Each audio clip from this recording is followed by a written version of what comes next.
Congratulations, you made it to the final lesson of this free Learn Violin Online beginner course. I am so incredibly proud of you.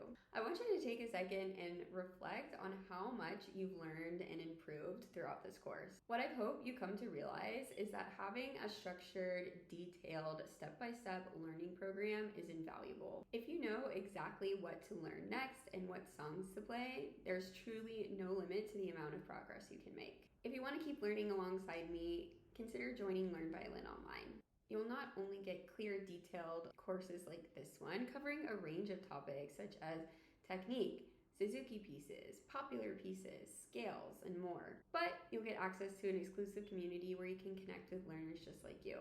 You also have the option to get direct feedback on your playing from me so that you know exactly what you need to do to improve. LVO comes with a 30-day money-back guarantee, so if you join and decide it's not the right fit, you'll get 100% of your money back within 30 days. There's really no risk. Check out the link in the description, and I hope to see you in LVO soon. Without further ado, let's summarize everything we learned and talk about practice techniques. Lesson 1 covered the violin setup and parts of the violin. Knowing the parts of the violin is important because those are referenced throughout my videos and others' videos.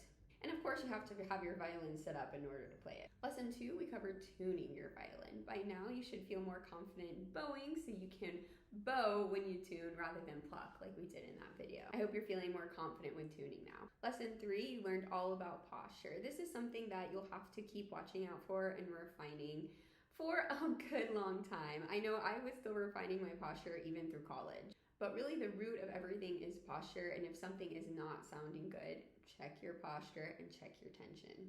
In lesson 4, we talked about bowing straight. Straight bowing is so important for producing a clear, even sound. In lessons 5, 6, and 7, we learned about fingers 1, 2, and 3.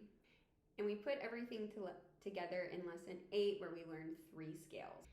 In these videos, we talked about intonation a little bit, but I wanted to give a couple other intonation practice techniques here.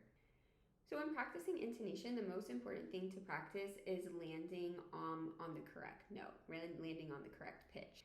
So what usually happens, and I know I'm definitely guilty of this, is you play a note and it's out of tune, and then you just like move your finger and adjust. When doing that, you're not actually practicing landing the note in tune. All you're practicing is adjusting, which is an important skill within itself, but not the ultimate goal. Instead, what you should do is go back to the previous note and practice landing that note in tune several times before moving on. In lesson 9, we talked about some basic note values, time signatures, and key signatures. In lesson 10, we learned all about our 4th finger. It takes a while to strengthen the 4th finger, so I suggest adding 4th finger exercises into your warm-up routine. In lesson 11, we talked about a few different bowing techniques, including détaché, staccato, and slurs that you'll see in common beginner pieces. Again, this is not a comprehensive list, but I do have another playlist on the channel where I go through more bow strokes. So if you're interested in different types of bow strokes, check that playlist out. In lesson 12, we talked about new and different finger placements, including the low 2nd finger, high 3rd finger, low 4th finger, and low 1st finger.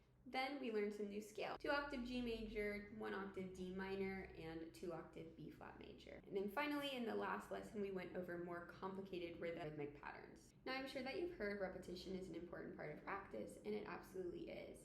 However, a word of caution: you only want to repeat things in a way in which you actually want to play them. So if you're working on a passage and it takes you 5 tries to get the passage sounding the way that you want it to, how many times should you then repeat the passage? Did you say 5? The answer to that is actually 10, because if you play it wrong 5 times and right 5 times, what are your odds of playing it right the next time? About 50-50, right? But if you play it wrong 5 times and right 10 times, the chances of you playing it right the next time gradually increase. So when we are exploring, when we are fixing things, yes, of course, we're going to have to repeat them. The ultimate goal is to repeat the passage correctly as many times as possible. Finally, I know it is hard to find time to practice as an adult. Trust me, even as someone who does this for a living, it's hard for me to find time to practice. A couple of things that help me is 1, breaking my practice up into smaller segments.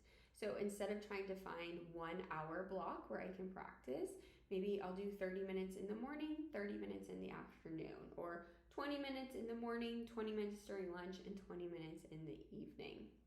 This not only helps me be able to get the practice in because it's smaller chunks of time, but it also keeps my mind fresh. Another thing that I absolutely must do is schedule that practice into my day. I'm a huge schedule person, and if practice isn't on my schedule, guess what? It's not getting done. Finally, add practice on to a habit that you already have. So say, for example, right after dinner, you wash the dishes. After you wash the dishes, practice. I know you're a busy human, and I know you have tons of responsibilities pulling you in all different directions. But if you truly want to make progress, you have to make violin and practice a priority.